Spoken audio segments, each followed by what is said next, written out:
नमस्कार दोस्तों, स्वागत है आप सभी का। आज हम पढ़ने वाले हैं लोकतंत्र का आलोचनात्मक परीक्षण।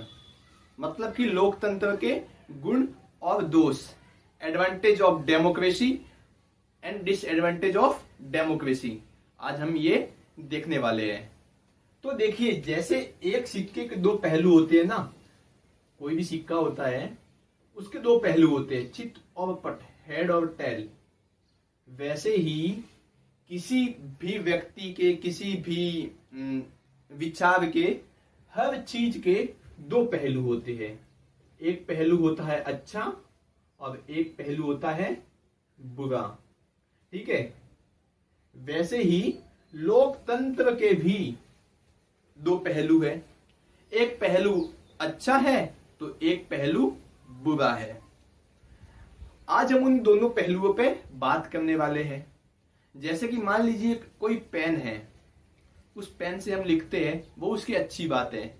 लेकिन वही पेन किसी के आंख में चुभ जाए तो वो उसकी बुरी बात है, मतलब वो उसका दोष है और ये एक इसका गुण है। वैसे ही लोकतंत्र के भी गुण और दोष तो है ही। ठीक है, तो हम इसका आलोचनात्मक परीक्षण करने वाले हैं। तो इसके गुण और दोष को दोनों को देख के एक परीक्षण करेंगे और आप खुद ये निश्चित कीजिए, आप खुद अपने स्तर पर सोचिए कि आपके हिसाब से लोकतंत्र अच्छा है या बुरा है। लोकतंत्र के गुण भी देख लीजिए, लोकतंत्र के दोष भी देख लीजिए, फिर सोचिए ना कि लोकतंत्र अच्छी बात है या बुरी बात है। ठीक है, अभी देखिए, यहां पर एक विचारक हुए, उनका नाम था एडमंड बर्ग। इनका जन्म 1730 में हुआ था, आयरलैंड में। कहा हुआ था? आयरलैंड में। ये जो एक विचारक थे, एक राजनीतिक विचारक थे, इन्होंने लोकतंत्र के बारे में क्या कहा? इन्होंने लोकतंत्र का आलोचनात्मक परीक्षण करते समय क्या कहा लोकतंत्र के बारे में? उन्होंने कहा कि लोकतंत्र एक लज्जा का विषय है, एक शर्म की बात, लज्जाहीन विषय है। क्या लोकतंत्र, उन्होंने यहां तक कह दिया कि लोकतंत्र एक लज्जा का विषय, कि जिस देश में लोकतंत्र है वो एक लज्जा, एक शर्म की बात है उस देश के लिए। यहां तक इन्होंने कह दिया एडमंड बर्ग ने।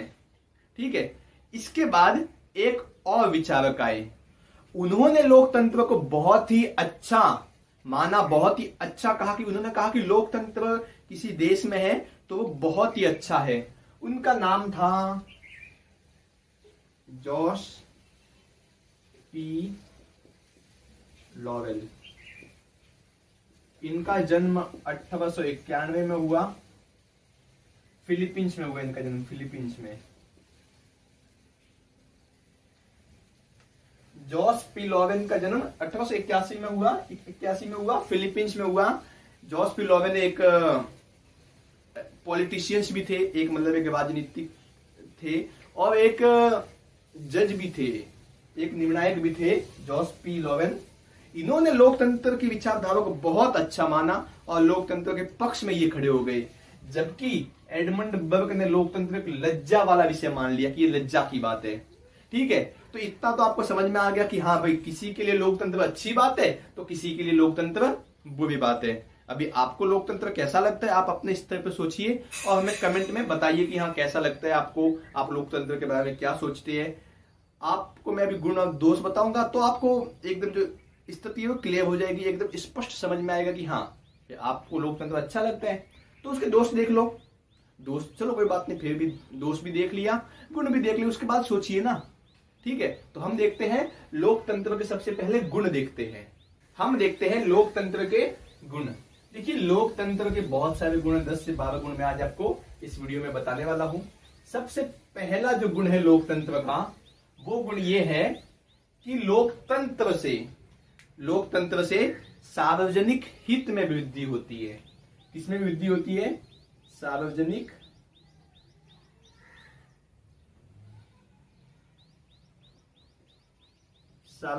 हित में वृद्धि होती है। लोकतंत्र से क्या होता है भाई? सार्वजनिक हित में वृद्धि होती है। आपके मन में एक विचार आया होगा कि लोकतंत्र से सार्वजनिक हित में वृद्धि कैसे होगी। तो देखिए, लोकतंत्र में क्या करते हैं, जो प्रतिनिधि होते हैं, अपनी आम भाषा में कहें तो जो एमएलए एमपी होते हैं, जो लोकतंत्र में जो प्रतिनिधि होते हैं, वो जब चुनाव लड़ते हैं तब क्या करते हैं, जनता से, लोगों से क्या करते हैं, समाज का विकास करने के अलग अलग वादे करते हैं कि हम सड़क बना लेंगे, पानी सबके घर पहुंचेगा, बिजली सबके यहाँ पहुंचेगी, हम वो कर देंगे, मतलब बहुत सारे अनगिनत वादे करते हैं। और वो जो वादे करते हैं वो किसके हित में होते हैं, समाज के हित में, सार्वजनिक हित में। तो वादे तो बहुत सारे कर लेते हैं, कुछ लोग उन वादों को पूरा करते हैं, कुछ लोग उन वादों को थोड़ा बहुत पूरा करते हैं, बाकी सब ऐसे छोड़ देते हैं। ठीक है, तो और हाँ, ये जो प्रतिनिधि वादे करते हैं, ये कहीं ना कहीं जो वादे किए हैं उसको याद रखते हैं, वो भूलते नहीं है। क्यों? क्योंकि इस बार तो चुनाव जीत गए, 5 साल के बाद वापस से चुनाव तो आना ही है ना, 5 साल के बाद वापस से इलेक्शन आएगा, तो उसमें भी तो हमें खड़ा होना है, उसमें भी तो उनको लड़ना है। तो जब हम जनता के पास जाएंगे वोट मांगने, लोगों के पास वोट मांगने जाएंगे, तो लोग कहेंगे कि आपका पिछला वादा अभी तक पूरा नहीं हुआ, हम क्यों वोट दें। तो सीधी सी बात है कि जो प्रतिनिधि है वो सार्वजनिक हित में लोगों से वोट पाने के लिए, लोकतंत्र में आगे बढ़ने के लिए लोगों से अलग अलग प्रकार के वादे करते हैं जो सार्वजनिक हित में होते हैं। और पुनः लोकतंत्र में विजय पाने के लिए, या पुनः लोकतंत्र में जब इलेक्शन आता है, जब मतदान आता है, तो उसमें जीतने के लिए उन वादों को पूरा भी करते हैं या पूरा करने का प्रयास करते हैं, ताकि लोग उनको वापस से वोट दे सके, मतदान दे सके। तो ये तो हो गया सार्वजनिक हित में वृद्धि। तो एक लोकतंत्र का गुण है कि हाँ भाई, कोई भी प्रत्याशी है तो लोगों से डायरेक्ट जाके ऐसा तो नहीं बोलेगा आप हमें वोट दे दो, उसके बाद हम देख लेंगे, हम अपने भलाई करेंगे, ऐसा तो कोई प्रत्याशी बोलने वाला है नहीं। क्या बोलेगा कि आप हमें वोट दो, हम समाज का भला करेंगे, हम समाज में वृद्धि करेंगे, हम सार्वजनिक वृद्धि करेंगे, यही बोलने वाला है। इसीलिए ये एक लोकतंत्र का गुण है। हालांकि ये कितना सही है कितना गलत है, आप खुद अपने स्तर पर सोचिए कि आपके भी तो, आप जिस जगह पे रहते हैं वहां पे भी तो आपके सांसद होंगे, विधायक होंगे, आप अपने स्तर पे सोचिए। ठीक है, अभी हम देखते हैं लोकतंत्र का दूसरा गुण क्या है। दूसरा क्या है, कार्य कुशल साधन। इसका तात्पर्य क्या हुआ, इसका अर्थ क्या हुआ कि लोकतंत्र एक कार्य कुशल साधन है। कैसा साधन है? लोकतंत्र एक कार्य कुशल साधन है। देखिए, इसको हम समझते हैं कार्य कुशल साधन कैसे है। लोकतंत्र में लोगों के प्रतिनिधि होते हैं, जनता के प्रतिनिधि होते हैं, एमएलए एमपी होते हैं, वो जनप्रतिनिधि है लोगों के। या जो भी गवर्नमेंट होती है, जो भी सरकार होती है, वो भी तो अंततः जनता की प्रतिनिधि है। जनता ने तो उनको चुन के भेजा है, तो वो किसके प्रति उत्तरदायी होगी?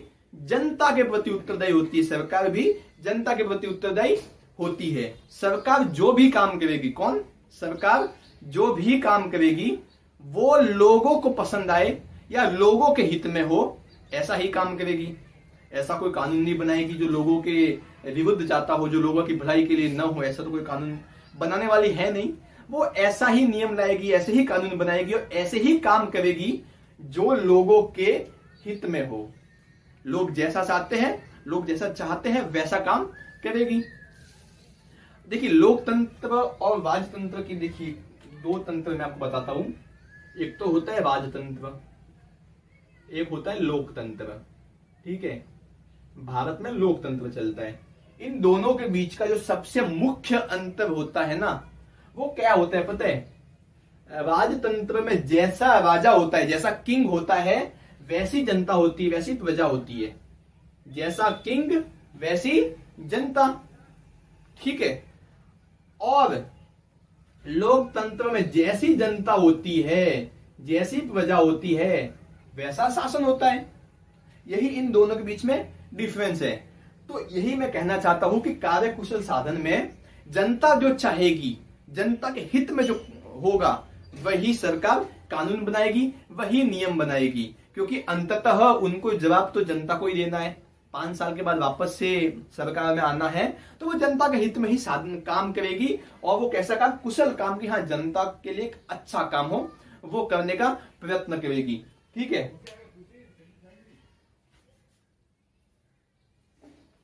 इसके बाद तीसरा इसका गुण देख लेते हैं हम, सार्वजनिक शिक्षा का साधन।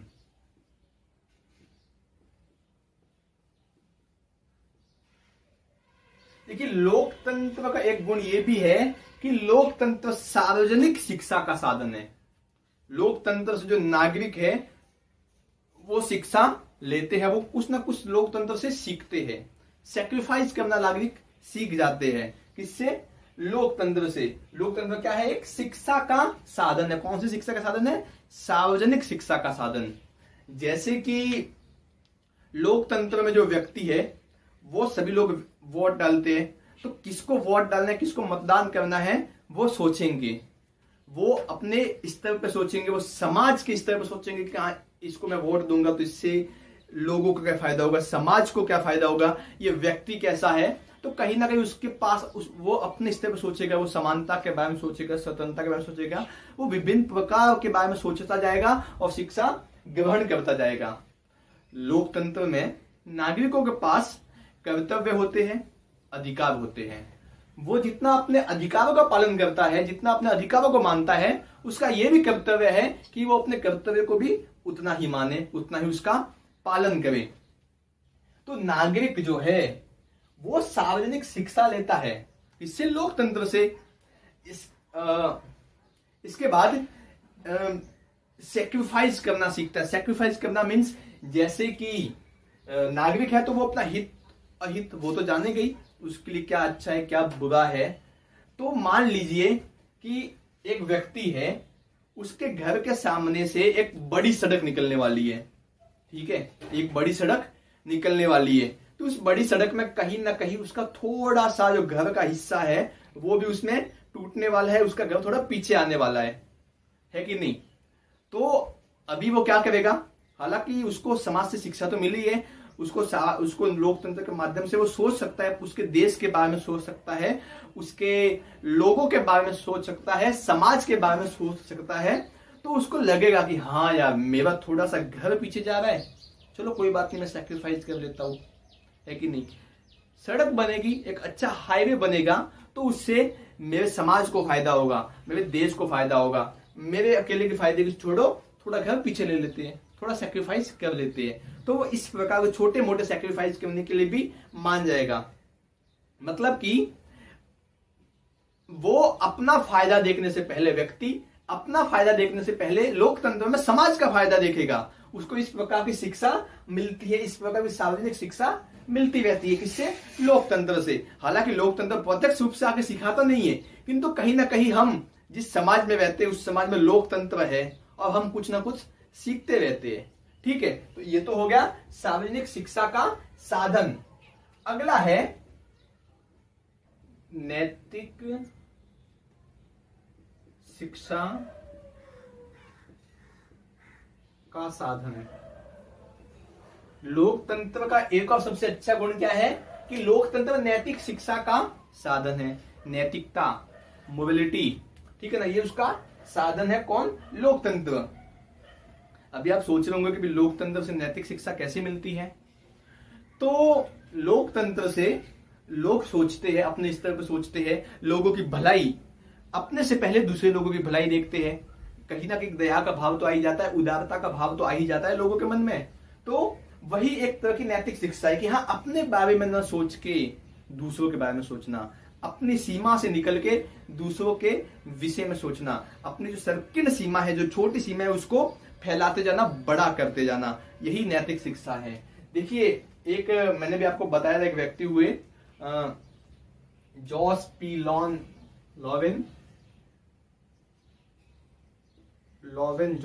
एक व्यक्ति हुए। उन्होंने क्या कहा कि लोकतंत्र से व्यक्ति में नैतिकता, क्या लोकतंत्र से व्यक्ति में नैतिकता और पवित्रता, उसके अंदर की जो पवित्र भावना है वो मजबूत होती है। ये किसने कहा? लॉवेल ने कहा कि लोकतंत्र से व्यक्ति में नैतिकता और पवित्रता की भावना मजबूत होती है। वो लोगों के विषय में अधिक सोचता, अच्छा सोचता है हमेशा, मतलब कि भाई समाज में लोगों का भला हो यही सोचेगा, किसी का बुरा हो ये नहीं सोचेगा। इस प्रकार की नैतिक शिक्षा लोकतंत्र से मिलती है। इसके बाद एक और व्यक्ति हुए ब्राइस। ब्राइस ने क्या कहा कि लोकतंत्र में व्यक्ति को राजनीतिक अधिकार मिलते हैं। राजनीतिक अधिकार मतलब वोट डालने का अधिकार, चुनाव लड़ने का अधिकार, ठीक है ना, सरकार में जाने का अधिकार। ये किसने कहा? ब्राइस ने कहा कि लोकतंत्र में व्यक्ति को राजनीतिक अधिकार मिलते हैं। इससे उस व्यक्ति की व्यक्तित्व में विकास होता है। जब व्यक्ति के व्यक्तित्व में विकास होता है तो उसके साथ उसकी नैतिकता भी बढ़ती है। वो व्यक्ति ज्यादा उदार हो जाता है, वो ज्यादा सहिष्णु हो जाता है, उसमें उसको हर जगह समानता का भाव दिखता है। किसको? व्यक्ति को। तो जब ब्राइस ने कहा, क्या कहा कि जब व्यक्ति को राजनीतिक अधिकार मिलते हैं तो उसमें व्यक्तित्व की भावना बढ़ जाती है। ठीक है, तो नैतिक शिक्षा का अर्थ क्या हुआ कि व्यक्ति, भाई जब लोकतंत्र में व्यक्ति को कहीं ना कहीं से नैतिक शिक्षा मिलती है कि हाँ सबके विषय में अच्छा सोचो, सबका भला सोचो, सबको समान दृष्टि से देखो, सबके प्रति उदार हो जाओ, सहिष्णु रहो, मतलब सभी धर्मों का सम्मान करो। ये सब कहां से सीखते हैं? लोकतंत्र की नैतिक शिक्षा से ये हमको सीखने को मिलता है। इसके बाद अगला लोकतंत्र का गुण है देश भक्ति की शिक्षा। क्या? देशभक्ति की शिक्षा। तो लोकतंत्र का अगला गुण है देशभक्ति की शिक्षा। लोकतंत्र हमें देशभक्ति सिखाता है। क्या सिखाता है? देशभक्ति। आपने देखा होगा कि भारत का छोटा छोटा बच्चे के मन में भी देशभक्ति कूट कूट के भरी है कि नहीं? तो यही किसके कारण हुई? लोकतंत्र के कारण हुआ। देखिए, लोकतंत्र में जो शासन है, जो सत्ता है, उसका कोई राजा नहीं होता, वो किसी व्यक्ति की नहीं है। वो पूरा जो भारत है ये किसी पूरे व्यक्ति का नहीं है, ये भारत पूरे भारतवासियों का, सब लोगों का भारत है कि नहीं? किसी एक व्यक्ति का नहीं भारत है। जो लोकतंत्र में जो राज्य होता है किसी एक व्यक्ति का नहीं होता, अपितु सारी जनता का होता है। उसमें सारी जनता का हक होता है, अधिकार होता है। तो लोगों को क्या लगता है कि ये देश तो मेरा ही है, ये राज्य तो मेरा ही है। तो कहीं ना कहीं अपनत्व की भावना आ जाती है, कैसी अपनेपन की भावना आ जाती है। जब किसी व्यक्ति में अपनेपन की भावना आती है तो उसके लिए, उस राज्य के लिए या किसी भी चीज के लिए उसका सम्मान बढ़ जाता है, उसके प्रति जो आस्था है वो बढ़ जाती है, भक्ति है वो बढ़ जाती है। अपनत्व की भावना ये बहुत महत्वपूर्ण है। और लोकतंत्र में हर एक नागरिक के मन में उसके देश के प्रति अपनेपन की भावना तो आती ही है। और वो क्या करता है? उस देश के प्रति उसकी भक्ति करता है, उसकी सेवा करता है, और उसकी सेवा करने का मौका कभी नहीं छोड़ता है कि नहीं है? तो ये क्या है? लोकतंत्र देशभक्ति की शिक्षा का साधन भी है। एक विचारक हुए मिल नाम के एक विचारक हुए। उन्होंने क्या कहा कि लोकतंत्र राष्ट्र प्रेम का साधन है। क्या? लोकतंत्र राष्ट्र प्रेम का साधन है। ये किसने कहा? मिल ने कहा। ठीक है, अगला इसका हम गुण देख लेते हैं। और इसका अगला गुण है क्रांति से सुरक्षा। लोकतंत्र का अगला गुण कौन सा है? क्रांति से सुरक्षा। मतलब क्या? लोकतंत्र में क्रांति होने की संभावना होती ही नहीं कि किसी प्रकार की नई क्रांति हो जाएगी। क्रांति मतलब बहुत बड़ा आंदोलन, उसके बाद सत्ता में बहुत बड़ा परिवर्तन आ गया या समाज में बहुत बड़ा परिवर्तन आ गया, उसको क्या कहते हैं? क्रांति कहते हैं। जैसे कि फ्रांस की क्रांति हो गई, रूस की क्रांति हो गई, आपने पढ़ा होगा इतिहास में। वैसे ही लोकतंत्र में क्रांति होने की संभावना नहीं होती। कोई भी क्रांति लोकतंत्र में होने की संभावना होती ही नहीं। क्यों नहीं होती? क्योंकि लोकतंत्र में जो शासन है, उस शासन किसी एक वर्ग का नहीं है, किसी एक व्यक्ति का नहीं है, किसी एक समूह का शासन नहीं है, बल्कि लोकतंत्र में सभी लोगों का शासन है। सरकार को किसी एक वर्ग के प्रति उत्तरदायी नहीं होना, किसी एक समूह के प्रति उत्तरदायी नहीं होना, किसी एक व्यक्ति के प्रति उत्तरदायी नहीं होना, बल्कि सरकार को सभी जनता के प्रति उत्तरदायी होना है कि नहीं? ऐसे ही जो जनता है, अगर समाज में किसी प्रकार का कोई परिवर्तन चाहती है तो वो सरकार से क्या करेगी, मांग करेगी कि हाँ हमें इस प्रकार का नया परिवर्तन चाहिए, आप हमें ऐसा कोई कानून बना कर दो ताकि उससे परिवर्तन आ सके, है कि नहीं। हमें इस विषय में कठोर कानून चाहिए, आप हमें कानून बना के दो। अगर सरकार नहीं मानती, अगर सरकार जनता की बात नहीं सुनती, तो जनता के पास ये शक्ति है कि वो आंदोलन कर सकती है, हड़ताल कर सकती है, ये तो ठीक है। यहां तक कि जनता चाहे तो हर 5 साल में चुनाव तो होते ही है, इलेक्शन तो होते ही है, तो जो सरकार जनता को पसंद नहीं होती उसको वोट नहीं देके, उसको बहुत कम वोट देके नीचे गिरा देती है। और जिसको जनता को लगता है कि हाँ ये सरकार अच्छी है, ये दल है, ये अच्छा दल है, ये सरकार में आके हमारी मांगों को पूरा करेगा, हमारी इच्छा आकांक्षाओं को पूरा करेगा, तो उसको ज्यादा बहुमत देके उसको सरकार में, उसको सत्ता में लाती है। तो ये जो शक्ति है, अंतिम शक्ति जो प्रभुत्व है, ये जनता के हाथ में होता है।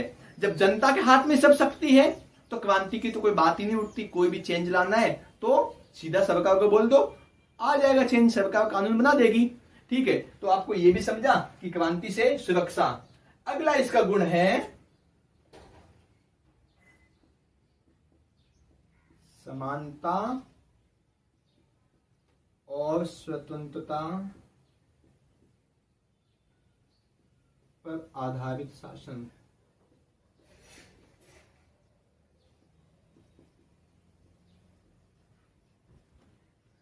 देखिए, जहां पर लोकतंत्र है, जिस राज्य में भी लोकतंत्र है, वहां पर किसी भी प्रकार के भेदभाव की जरूरत रह ही नहीं जाती, किसी भी प्रकार की कोई बंदिश की बात ही नहीं रह जाती, सब खत्म हो जाता है जहां पर लोकतंत्र अच्छे ढंग से लागू हो जाता है। जैसे कि भारत में सब कुछ लोगों के हाथ में है, लोग सरकार बनाते हैं और सरकार लोगों के अनुरूप काम करती है, लोगों के प्रति उत्तरदायी होती है। और सरकार जो है ऐसे कानून बनाएगी जो लोगों में समानता, किसी एक खास वर्ग के लिए कोई कानून नहीं बनाएगी, सबके लिए। सरकार के दृष्टि में सब व्यक्ति समान होते हैं, सबकी स्वतंत्रता मायने रखती है। कोई व्यक्ति सामान्य होता है, जाति, लिंग, धर्म, रंग, प्रदेश, किसी प्रकार का कोई भेदभाव नहीं होता लोकतंत्र में। ये इसका सबसे बड़ा गुण है कि हाँ, व्यक्ति व्यक्ति के बीच भेदभाव नहीं है। क्यों?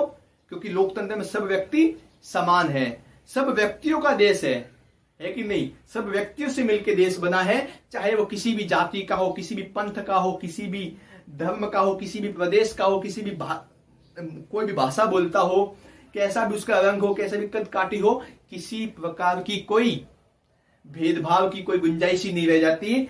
और ऐसा नहीं है कि कोई अलग वर्ग का है, उसको स्वतंत्रता नहीं है, इसको स्वतंत्रता है, ऐसा भी नहीं। सबके लिए समान स्वतंत्रता होती है, सबके लिए समान समानता होती है। और सरकार ऐसे ही कानून बनाती है, विधि मतलब कानून, सरकार ऐसे ही कानून बनाती है जो लोगों में समानता बढ़ाए, स्वतंत्रता लोगों को मिले। ऐसा कोई कानून नहीं बनाएगी कि जो लोगों की स्वतंत्रता छीनती हो, जो लोगों की समानता के बीच में आती हो। ऐसा सरकार कोई कानून बना नहीं सकती। ठीक है, तो ये भी आपको समझा। और अगला अभी हम समझते हैं लोकतंत्र का गुण, स्वतंत्र व निष्पक्ष न्यायपालिका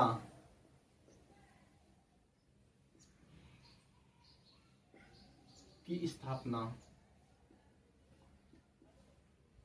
लोकतंत्र का एक और सबसे बड़ा गुण यह है, और सबसे अच्छा गुण इसको कह सकते हैं, कि लोकतंत्र में एक स्वतंत्र और निष्पक्ष न्यायपालिका होती है। जब भी लोगों के अधिकारों का हनन होता है, लोगों की स्वतंत्रता पर बंदिश लगती है, सरकार अगर ऐसा कोई कानून बनाती है जो लोगों की स्वतंत्रता के बीच में बाधा बनती हो, लोगों की समानता को छीनती हो, तो लोग सीधा जाते हैं न्यायपालिका, कोर्ट, सुप्रीम कोर्ट जाते हैं लोग। अगर लोगों के अधिकारों के बीच में किसी भी प्रकार की कोई बाधा आती है, तो लोगों के पास ये अधिकार है कि सीधा सुप्रीम कोर्ट जा सकते हैं और अपने अधिकार के लिए लड़ सकते हैं। तो लोकतंत्र में ऐसी न्यायपालिका होती है स्वतंत्र तो हो, मतलब कि किसी भी सरकार के दबाव में न हो, एकदम स्वतंत्र तो हो और निष्पक्ष हो। निष्पक्ष मतलब किसी के साथ कोई भेदभाव नहीं, या किसी धर्म विशेष के साथ कोई भेदभाव नहीं, किसी जात विशेष के साथ भेदभाव नहीं, किसी व्यक्ति विशेष के साथ कोई भेदभाव नहीं। मतलब एकदम निष्पक्ष, लोगों की बात सुनेगी और निष्पक्ष फैसला देगी। ऐसी न्यायपालिका होती है किसमें? लोकतंत्र में। तो लोकतंत्र में एक ऐसी न्यायपालिका होती है जो निष्पक्ष होती है, जो स्वतंत्र होती है, किसी के दबाव में नहीं होती, और लोगों के अधिकारों की, लोगों के स्वतंत्रता की रक्षा करती है न्यायपालिका। ये भी एक लोकतंत्र का बहुत अच्छा गुण है। अभी हम देखते हैं लोकतंत्र का अगला गुण क्या है।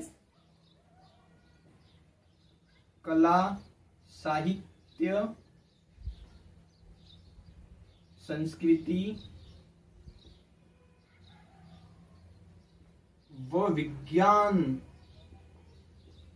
के विषय में सहायक।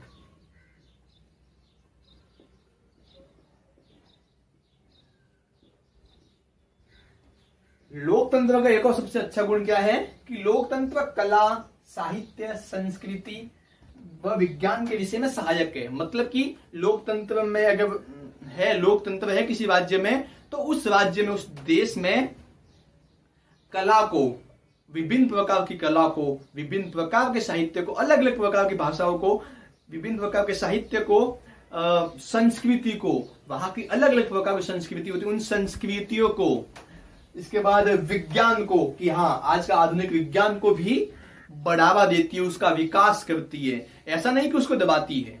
लोकतंत्र में कला, साहित्य, संस्कृति, विज्ञान, इन सबको क्या मिलता है? बढ़ावा मिलता है, और इनको बढ़ाने का लगातार प्रयास किया जाता है कि नहीं? इसके बावजूद या इसके अपोजिट, इसके विरुद्ध जो अधिनायकवाद होता है, अधिनायकवाद या तानाशाही, अधिनायकवाद को हम तानाशाही भी कह सकते हैं। तानाशाही, जो अधिनायकवाद और जो तानाशाही होती है, वहां पर इन सब की बढ़ाने में कोई सहायता नहीं मिलती। वहां पर किसी एक व्यक्ति का शासन होता है, किसी एक व्यक्ति का अधिकार होता है, तो व्यक्ति के जो मन में आया वो करेगा, उसको जो चीज अच्छी लगी वो बढ़ाएगा, जो उससे अच्छी नहीं लगी वो नहीं बढ़ाएगा। उसको लगता है कि हाँ विज्ञान को बढ़ाना चाहिए, तो विज्ञान को भी ऐसे ढंग से बढ़ाएगा जो उसके फायदे के लिए हो। तो अधिनायकवाद में सिर्फ व्यक्ति अपना फायदा देखेगा, जो शासक है वो अपना फायदा देखेगा, और कला संस्कृति कुछ ज्यादा उसका महत्व, उस पर ज्यादा ध्यान नहीं देगा। किंतु लोकतंत्र में शासन लोगों के पास होता है, लोग अपने संस्कृति के अनुरूप चलते हैं, लोग विज्ञान बढ़ाने में सहायक करते हैं, लोग साहित्य लिखते हैं। आप कविता लिखते हो तो वो साहित्य का भाग है, लोग साहित्य लिखते हैं, लोग अलग अलग प्रकार की संस्कृति अपनाते हैं। जैसे कि अलग अलग प्रकार की संस्कृति, भारत में कितनी सारी संस्कृति है, तो लोग अपने संस्कृति के अनुरूप चलते हैं, और सरकार भी इन सबको बढ़ावा देती है। तो ये भी एक लोकतंत्र की बहुत अच्छा गुण है। तो अगला लोकतंत्र का जो गुण है वो ये है संविधानवाद में आस्था।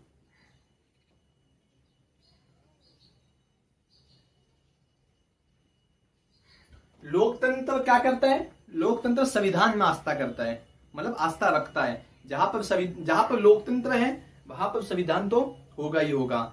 ठीक है, संविधान मतलब क्या?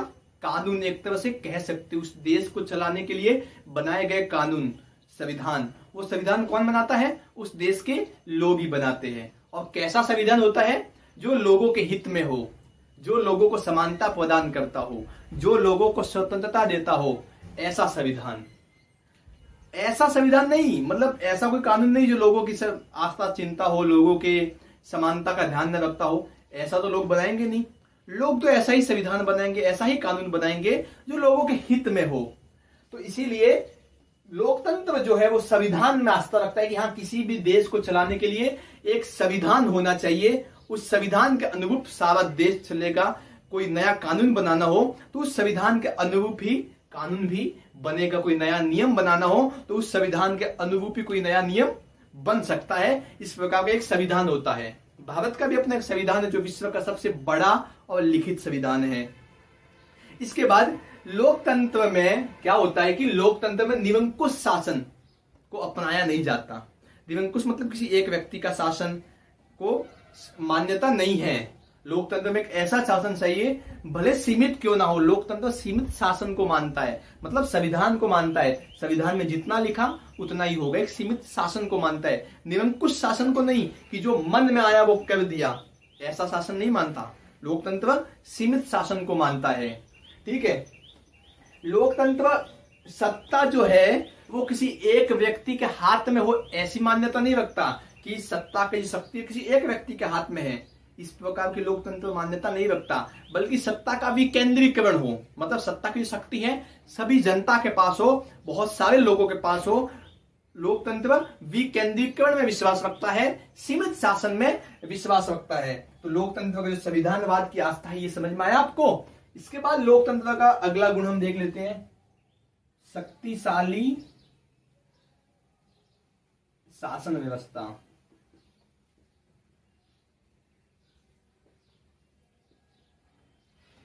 अगला लोकतंत्र का गुण क्या है, शक्तिशाली शासन व्यवस्था। लोकतंत्र में जो शासन व्यवस्था होती है वो कैसी होती है, शक्तिशाली।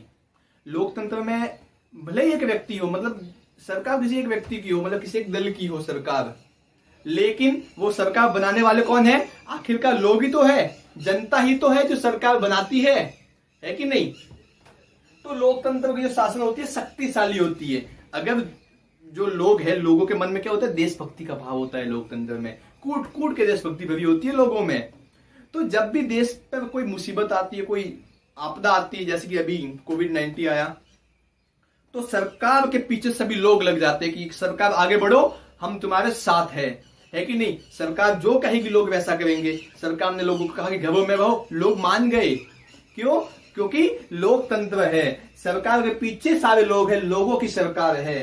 तो जब किसी व्यक्ति के पीछे, किसी सरकार के पीछे बहुत सारा जनसमूह है, बहुत सारे लोग हैं, तो वो सरकार क्या होती है, शक्तिशाली होती है। आपने कहानी सुनी होगी कि एक लकड़ी आसानी से टूट जाती है, लेकिन बहुत सारी लकड़ियों का जो गट्ठर है वो आसानी से टूटता नहीं है, वो टूट भी नहीं सकता। वैसे ही अगर किसी एक व्यक्ति का शासन होता तो व्यक्ति तो उसके पीछे लोगों का कोई समर्थन नहीं होता। जब लोगों का समर्थन नहीं होता तो व्यक्ति का शासन कैसा शक्तिशाली भाई, और कैसा शासन और कैसा शक्तिशाली। लेकिन लोकतंत्र में शासन लोगों ने ही बनाया है, इसीलिए व्यक्ति के पीछे बहुत सारे लोग हैं, इसलिए शासन कैसा होता है, शक्तिशाली शासन होता है। लोग बहुत सारे होते हैं, इसीलिए शासन कैसा होगा, शक्तिशाली शासन होता है। ठीक है, ये भी लोकतंत्र का गुण आपको समझ में आ गया। अगला इसका गुण देखते हैं हम लोकतंत्र का, विश्व शांति का समर्थक। लोकतंत्र क्या करता है, विश्व शांति का समर्थन करता है। लोकतंत्र कहता है कि विश्व में कैसी क्या होनी चाहिए, शांति होनी चाहिए, एक शांति बहाल होनी चाहिए लोकतंत्र में, या पूरे सारे विश्व में लोकतंत्र इसका क्या करता है, समर्थन करता है। लोकतंत्र की विश्व में शांति होनी चाहिए। देखिए, राजतंत्र हो गया, कुलीन तंत्र हो गया, या अधिनायकवाद या तानाशाही हो गई, वो जो है ना, उसको विश्व शांति से लेना देना ही कुछ नहीं है। वो तो सिर्फ अपना फायदा देखते हैं, व्यक्ति सिर्फ अपना फायदा देखते हैं। कोई भी कुछ भी हुआ, चलो सेना लगा दी, युद्ध करते हैं। इसमें अधिनायकवाद में तो यही होता है। जैसे हिटलर को ले लो, मुसोलिनी, ये सब इसी प्रकार के तानाशाह हुए। जैसे कि अभी वर्तमान में दक्षिण कोरिया का कोई है ना, किंग जोंग कू, वो हमेशा सेना लेके तैयार रहते हैं कुछ भी करने के लिए, उनको विश्व शांति से कुछ लेना देना ही नहीं है। लेकिन लोकतंत्र में विश्व शांति बड़ी महत्वपूर्ण है, कि जब सारे विश्व में शांति होगी तभी तो लोग आराम से चैन से जी पाएंगे, है कि नहीं। तभी तो लोगों को स्वतंत्रता मिलेगी, समानता मिलेगी। जब शांति नहीं तो क्या भाई, कुछ भी, है कि नहीं। तो लोकतंत्र में सैनिकों की कोई जगह नहीं है। सैनिक है अपने देश की रक्षा करने के लिए, मतलब विश्व में कोई युद्ध वगैरह करने के लिए नहीं है, लेकिन वो अपने देश की रक्षा करने के लिए सैनिक है। सरकार सैनिकों को ऐसे ही नहीं ढकेल सकती कि जाओ युद्ध करो, ऐसे ही नहीं ढकेल सकती, है कि नहीं है। सैनिक जो है वो अपने देश की रक्षा करने के लिए। तो लोकतंत्र में सैनिकवाद की जगह कैसा है, एक शांति प्रिय होना चाहिए। देश कैसा है, शांति प्रिय होना चाहिए। वो शांति को ज्यादा महत्व देता हो, ऐसा देश होना चाहिए। इसलिए लोकतंत्र किसका समर्थक है, विश्व शांति का समर्थक है। ठीक है, हमने लोकतंत्र के कुल इतने गुण देख लिए, शायद 10-12 गुण है ये लोकतंत्र के। हमने लोकतंत्र के इतने सारे गुण देख लिए, मतलब एडवांटेज ऑफ डेमोक्रेसी देख ली। आपने अच्छे से समझ भी ली होगी, आपने कुछ ना कुछ अपने दिमाग में विचार भी किया होगा उसको लेके, है कि नहीं है। कुछ गुण आपको अच्छे लगे होंगे और कुछ में तो ऐसा लगा होगा कि ये तो कभी देखा ही नहीं, होता ही नहीं, ऐसा भी आपको लगा होगा। तो अभी हम देखेंगे लोकतंत्र के दोष, डिसएडवांटेज ऑफ डेमोक्रेसी।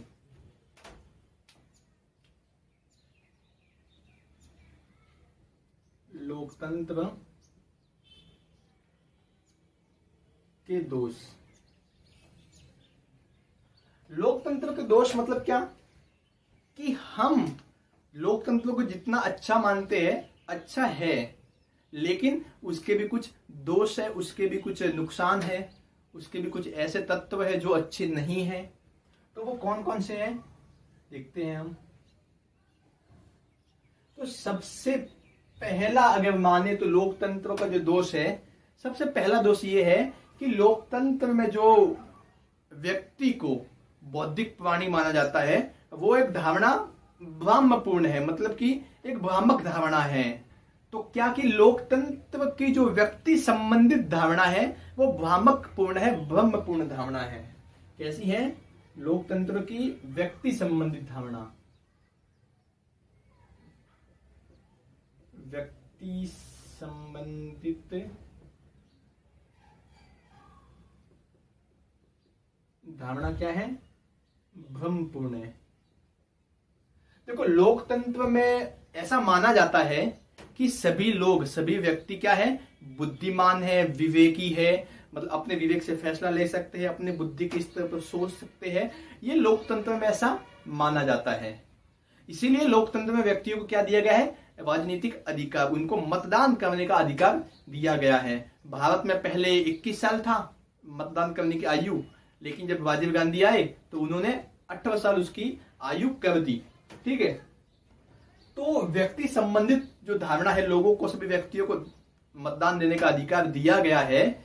तो बहुत सारे विचारक ऐसे हैं जो इसको भ्रमपूर्वक मानते हैं, भ्रमपूर्ण मानते हैं कि ये कैसा, ये क्या, ऐसा थोड़ी हो सकता है। मतलब कि क्या कि उनका मत क्या है कि सभी व्यक्ति थोड़ी बुद्धिमान होंगे, क्या सब बुद्धिमान थोड़ी है, सभी व्यक्ति थोड़ी विवेकी है, सभी व्यक्ति का जो दिल है थोड़ी दूध से धुला हुआ है, दिल थोड़ी साफ है।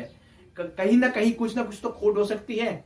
जैसे कुछ लोग जो है, कुछ व्यक्ति जो है पैसों की लालच में अपना मत किसी को भी दे सकते हैं, दे देते हैं। मतलब एक दारू की बोतल के लिए अपना वोट किसको दे देते हैं, अपने जात वालों को अपना वोट देते हैं, अपने धर्म वाले उनको वोट देते हैं, भले वो विकास करे या ना करे या कुछ भी, है कि नहीं, भले वो देश का कहीं पर भी लेके जाए, भले देश की वृद्धि करे कुछ न करे, फिर भी अपने जात वालों को वोट देते हैं, अपने धर्म वालों को वोट देते हैं, बिक जाते हैं पैसों के लिए, दारू की बोतल के पीछे पागल हो जाते हैं। तो लोकतंत्र जो विचारक है वो मानते हैं कि भाई बुद्धिमान कहाँ पे हो गए, अपने विवेक से फैसला कहाँ पे ले गए, ये तो सब भीड़ तंत्र, भीड़ जैसे चल रहे हैं ना।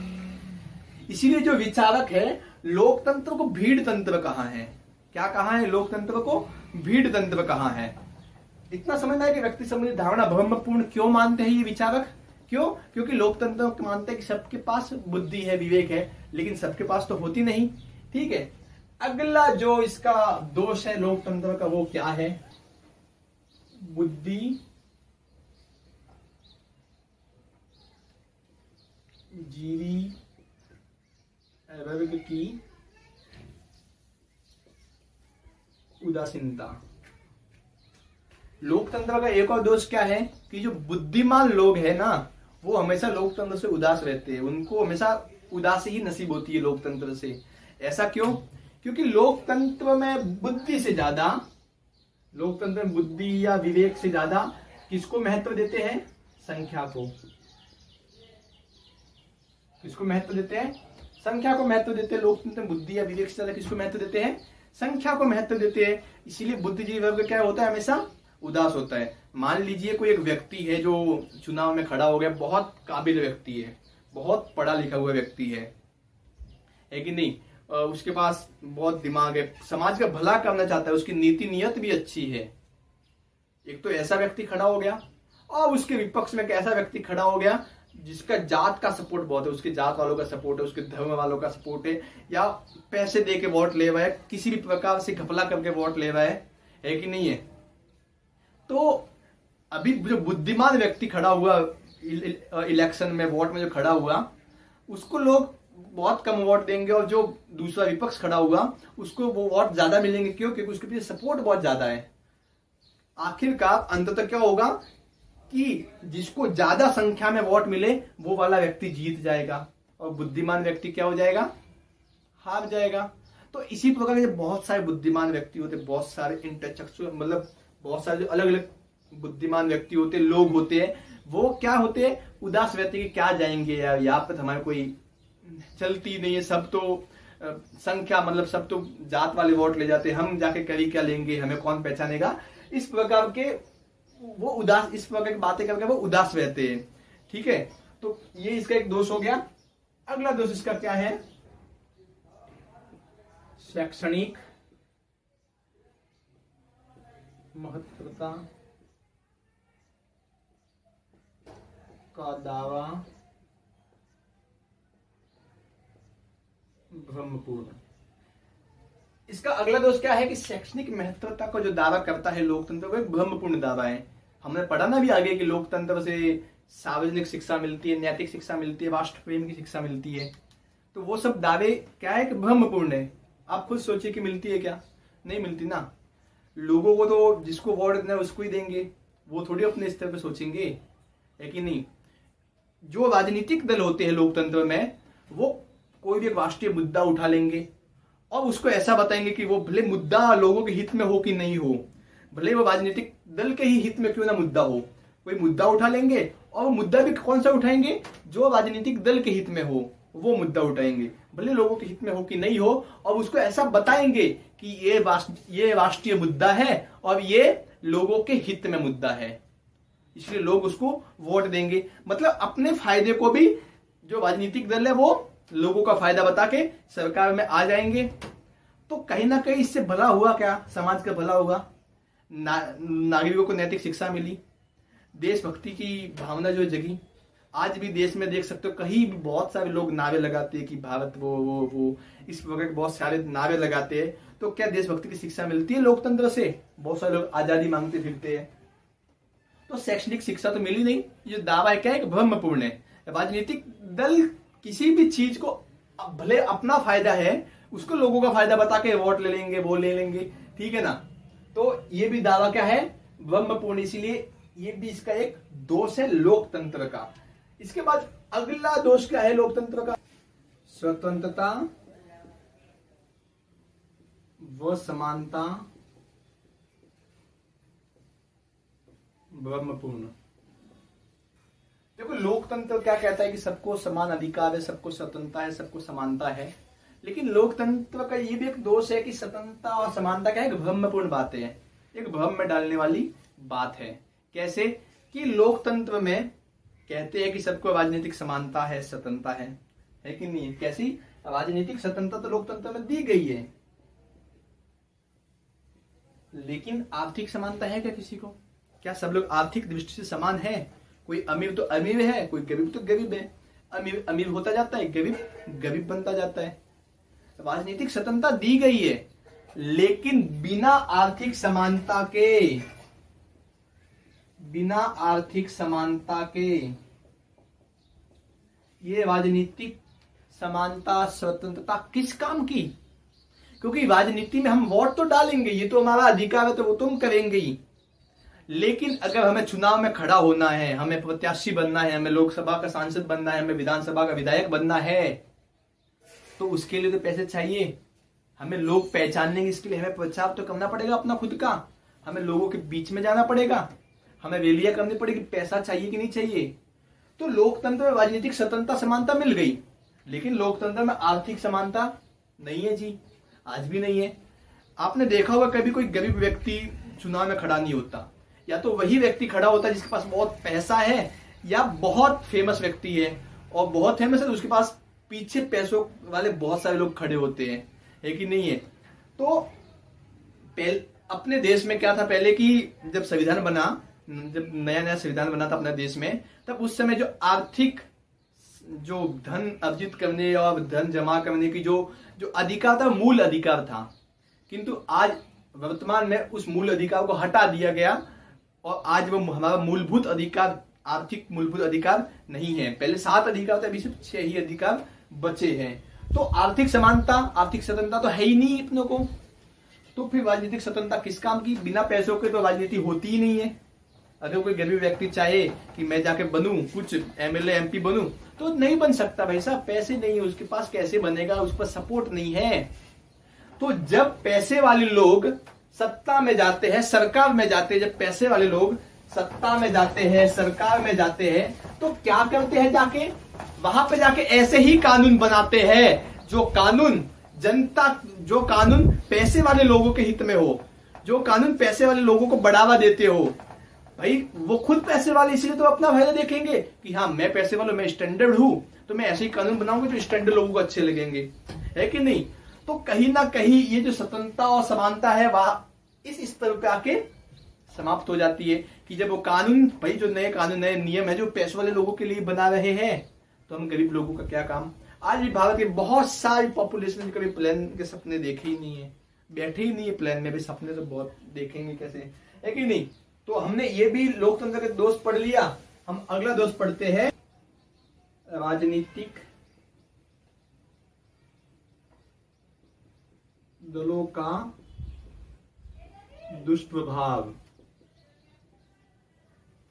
अगला दोष कौन सा है, राजनीतिक दलों का दुष्प्रभाव।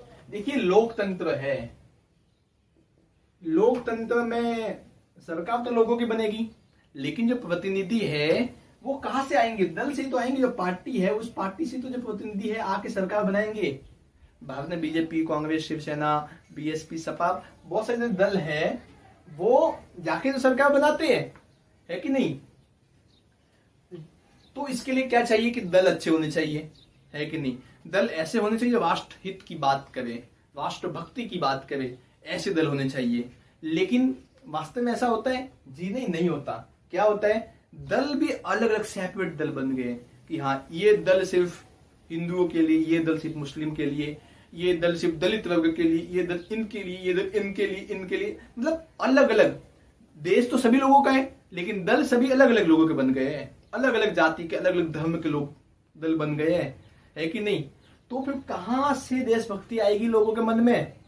कोई अगर मान लीजिए कोई भाजपा का व्यक्ति है, तो जब भी बात करेगा तो पहले भाजपा की बात करेगा, देशभक्ति से पहले दल भक्ति की बात करेगा। कोई कांग्रेसी है, कोई कांग्रेस का व्यक्ति है, कोई कांग्रेस का दल समर्थक है, तो क्या करेगा, पहले राष्ट्रभक्ति से पहले दल भक्ति की। कांग्रेस के व्यक्ति को भाई कितनी भी कांग्रेस बुराइयां होगी, लेकिन उसको सब अच्छा ही लगेगा, भाई अच्छा ही तो किया इसने, अच्छा ही तो किया, है कि नहीं है। तो राष्ट्रभक्ति से पहले दल भक्ति हो जाएगी। इसीलिए जो राजनीतिक दल है वो अलग अलग जगह बढ़ जाते हैं, अलग अलग मुद्दों पर बढ़ जाते हैं। हाँ, मुद्दे उठाना अच्छी बात है, लेकिन ऐसे मुद्दे नहीं उठाने चाहिए जो लोगों को बांटते हो, है कि नहीं। इसीलिए लोगों को चाहिए कि वो ऐसे दलों को, जो राष्ट्रभक्ति की बात है, राष्ट्रहित की बात करे, ऐसे दल होने चाहिए। लेकिन ऐसे दल तो है नहीं कोई, है, ठीक है। अगला इसका दोष हम देखें तो अगला दोष इसका ये है,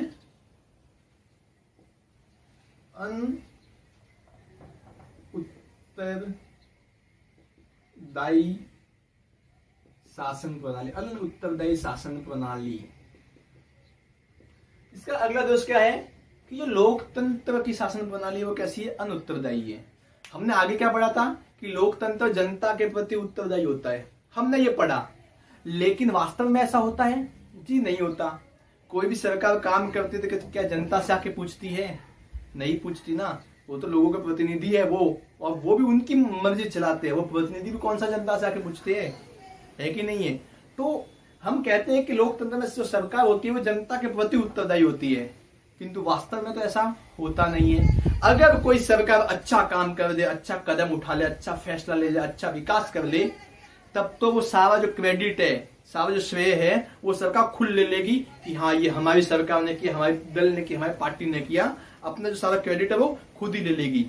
क्या वो क्रेडिट जनता को देगी कि नहीं जनता ने किया, ऐसा करेगी? नहीं करती जी। अगर सरकार कोई ऐसा काम करे जो देश हित में ना हो, कोई गलत हो या गलत कदम या गलत कानून बना ले, तो वो क्या करेगी, विपक्षी दलों को इल्जाम लगाएगी उसको कि हाँ विपक्षी दल ऐसे बीच में आ रहे थे, ऐसे बीच में आके अडंगा डाल रहे थे, इसलिए ये ऐसा हुआ। मतलब कोई भी असफल कार्य सरकार कर दे तो दोषी किसको ठहराएगी, विपक्षी दल को। मतलब आरोप प्रत्यारोप लगते रहते हैं। कोई किसी की जिम्मेदारी लेने के लिए तैयार नहीं है, कोई किसी का उत्तरदायी बनने के लिए तैयार नहीं है, और जनता तो बेचारी एक तरफ बैठी है, कोई पूछता ही नहीं है एक बार जब चुनाव के टाइम जनता से पूछा जाता है, हाँ सिर्फ चुनाव के टाइम ही पूछते हैं, उसके बाद तो 5 साल सरकार खुद की चलती है, ठीक है। तो ये भी इसका दोष है। तो हम इसका अगला दोष देख लेते हैं। अगला दोष का क्या है? सार्वजनिक धन व समय का अपव्यय।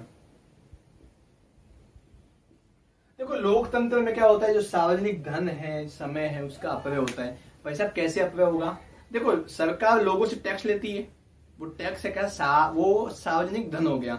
अभी मान लीजिए कोई भी नया कानून बनाना है, तो वो कानून बनाने में 1-1.5 साल लग जाएगा। इतना सारा समय गया, तो समय का अपव्यय तो हुआ कि नहीं हुआ? लोगों को जो कानून अभी चाहिए था वो 2 साल के बाद मिलेगा। फायदा क्या उस कानून का? लोगों को जो नीति अभी चाहिए थी वो बहुत सालों के बाद मिलेगा, उसका क्या फायदा? लोगों को जो न्याय अभी चाहिए था वो न्याय बहुत सालों के बाद मिलेगा, उसका क्या फायदा है कि नहीं? तो कहीं ना कहीं जो लोकतंत्र में जो सार्वजनिक धन है, समय है, उसका बहुत अपव्यय होता है। मान लीजिए अगर कोई गरीब देश है, वहां पर लोकतंत्र लगाना है तो संभव नहीं है। क्यों संभव नहीं है? क्योंकि जब लोकतंत्र में चुनाव होते हैं तो एक छोटे से छोटे ग्रामीण इलाके में भी उनको वोटिंग कार्ड बनाने पड़ते हैं, वोटिंग लिस्ट बनानी पड़ती है, पर्चियां बनानी पड़ती है, उसका खर्चा होता है।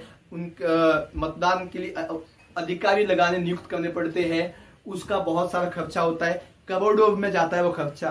तो अगर कोई गरीब देश है तो उसके लिए तो ये सब कुछ करना संभव है ही नहीं। कैसे करेगा वो देश बेचारा?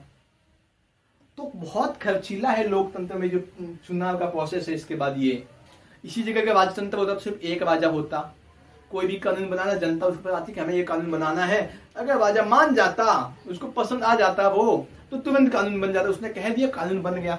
यही लोकतंत्र अगर करते तो नहीं जी, पहले तो बहस होगी, सभाएं बैठेगी, संसद में बहस होगी, कानून बनेगा, फिर कानून पास होगा, फिर राज्यसभा में जाएगा, फिर वहां पे पास होगा, फिर राष्ट्रपति के पास जाएगा, राष्ट्रपति साइन करेगा, उसके पास कानून बनेगा, उसके पास उस कानून के जो नियम है वो लागू होंगे, और नियम लागू होते होते जनता तक पहुंचते पहुंचते पता नहीं क्या हो जाएगा, है कि नहीं? तो ये भी एक इसका दोष है। अगला इसका दोष क्या है लोकतंत्र का? उदासीन मतदाता। इसका अगला दोष क्या है? उदासीन मतदाता। आपने अक्सर सुना होगा कि भाई साहब जब वोटिंग आती है तो मुश्किल से 50, 60, 70% वोट होते हैं, ज्यादा लोग वोट डालते ही नहीं है। क्यों? क्योंकि उनको इंटरेस्ट ही नहीं है वोट डाल के।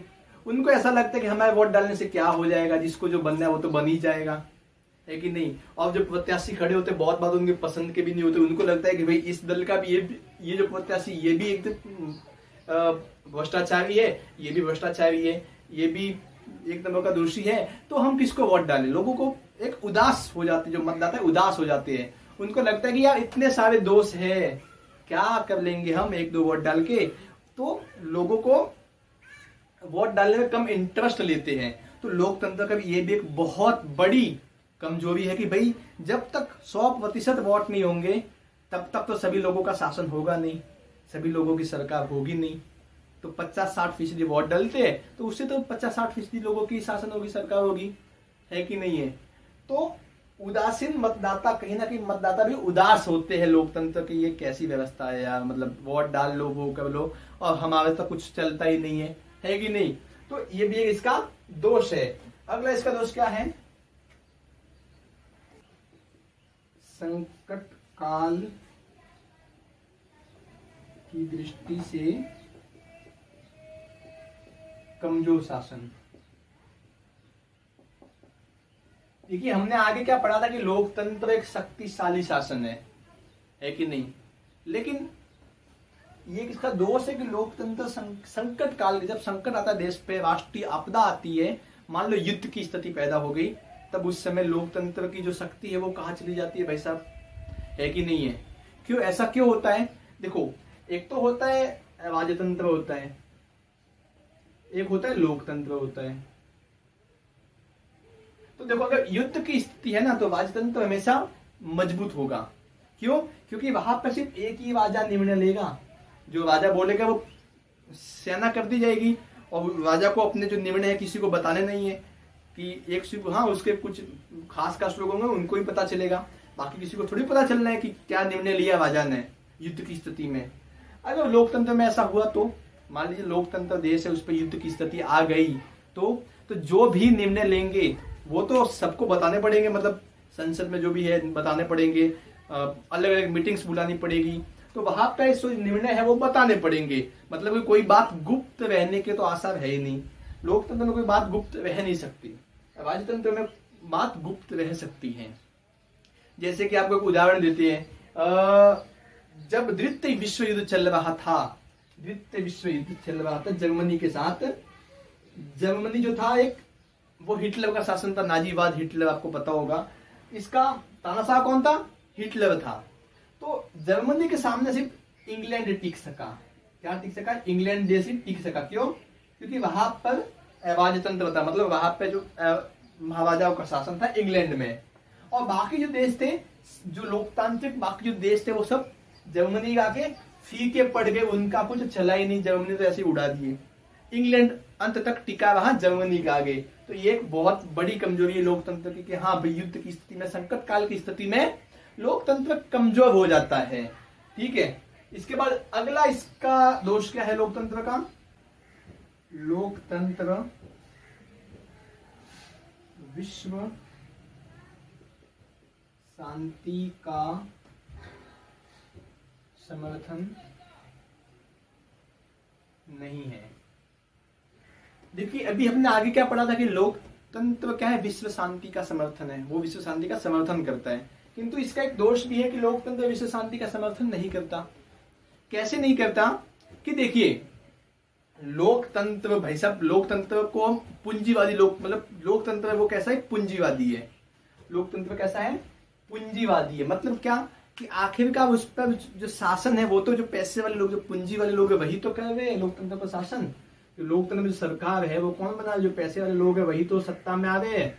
तो लोकतंत्र कैसा है? पूंजीवादी शासन है। ऐसे बहुत से विचारक इस प्रकार से मानते हैं कि लोकतंत्र एक पूंजीवादी शासक है। जैसे कि पहले जो देश थे जो युद्ध वगैरह करते थे, जो समाजवादी विचारधारा को अपनाते थे, रूस हो गया, यूरोप हो गया, ऐसे बहुत सारे देश थे जो पहले युद्ध वगैरह बहुत किए। ठीक है ना, इंग्लैंड वगैरह, इन्होंने बहुत युद्ध किए और भारत में भी अपना शासन किया था उन्होंने। लेकिन अभी जब वहां पे लोकतंत्र स्थापित हो गया तो एकदम से पलट गए। वो क्या कहते हैं कि हम तो युद्ध के समर्थक ही नहीं है। तो किंतु वो पूंजीवादी के तो समर्थक है। तो वो क्या करते हैं? बहुराष्ट्रीय कंपनी, जैसे कि बड़ी बड़ी जो कंपनी होती है, अंतरराष्ट्रीय कंपनी होती है। जैसे कि भारत में अगर अंग्रेजों ने शासन किया तो सबसे पहले एक कंपनी आई थी, वो कंपनी आके यहाँ पे अपना दे देता, यहाँ पे जमाया, फिर उसके बाद शासन किया। पहले कंपनी आई, यहाँ पे लोगों को पहचाना वगैरह वगैरह, यहाँ पे अलग प्रकार के की, बाद में वही कंपनी क्या बन गई? यहाँ पर शासक बन गई। तो ये जो यूरोप वगैरह देश, ये क्या करते हैं कि अपनी नई बहुराष्ट्रीय कंपनी है, अंतरराष्ट्रीय कंपनी है, तो उनको ऑस्ट्रेलिया, जैसे कि अफ्रीका हो गया, एशिया महाद्वीप है, यहाँ पर क्या करते हैं? ये बहुराष्ट्रीय कंपनियों की सहायता से फैला देते सब कंपनियों को, यहाँ पे उनकी सहायता शासन करने का प्रयत्न करते हैं। इसको ही हम नव उपनिवेशवाद कहते हैं, नव उपनिवेशवाद कहते हैं। जैसे कि आपने देखा होगा कि आजकल लोकतंत्र में सरकार और निजी कंपनियां मिलकर काम करती है, तो कहीं ना कहीं सत्ता में तो उन कंपनियों का भी हिस्सा हो गया है कि नहीं है? आज देखते होंगे आपकी प्लेन जो है, अधिकतर प्लेन सब कंपनियों की है, कोई सरकारी प्लेन सिर्फ ये अपने देश में एयर इंडिया बचा है। तो कहीं ना कहीं जो प्लेन है वहां पर तो कंपनियों का ही बच गया। भाई कंपनी वहां पर तो आखिरकार हो गई, उनको जो मनमानी है वो ही करेगी, है कि नहीं? तो लोगों की तो वहां पे कहीं ना कहीं स्वतंत्रता छीनी ना। जो अमीर लोग होंगे वही सफर करेंगे, गरीबों को तो मिलेगी ही नहीं, है कि नहीं? तो ये जो कंपनी है नए ढंग से शासन करती है। ये जो यूरोप वगैरह देश है, यहाँ से बहुत सारी बहुराष्ट्रीय कंपनियां निकलती है और अलग ढंग से शासन करती है। इसको ही नव उपनिवेशवाद कहते हैं। ठीक है, तो हम कहते, तो अंततः क्या होगा? जब कंपनी शासन करेगी तो लोग क्या करेगी कि भाई जब कंपनी शासन करेगी तो कहीं ना कहीं लोगों के मन में तो आएगा कि भाई ये चीज इतनी महंगी क्यों हो गई, ये ऐसा क्यों, लोग तो सोचेंगे ना। तो कहीं ना कहीं अशांति पैदा होगी। तो अशांति पैदा हुई, तो भैया लोकतंत्र कहां से शांति का समर्थन हो गया, है कि नहीं? तो यही बात है, ठीक है। तो लोकतंत्र विश्व शांति का समर्थक नहीं करता। हमने गुण में पढ़ा था करता है, दोष में पढ़ा नहीं करता। तो हमने गुण भी पढ़ लिए, दोष भी पढ़े, 10-12 दोष होंगे, ये दोष भी हमने पढ़ लिए। तो मैंने आपको दोष पढ़ाया, गुण भी पढ़ाया। आप खुद निर्णय लीजिए कि आपके हिसाब से लोकतंत्र कैसा है। आप अपने स्तर पर सोचिए कि लोकतंत्र क्या वाकई सही है। आप क्या सोचते हो हमें कमेंट में अवश्य बताइए। तो आज के लिए बस इतना ही, धन्यवाद।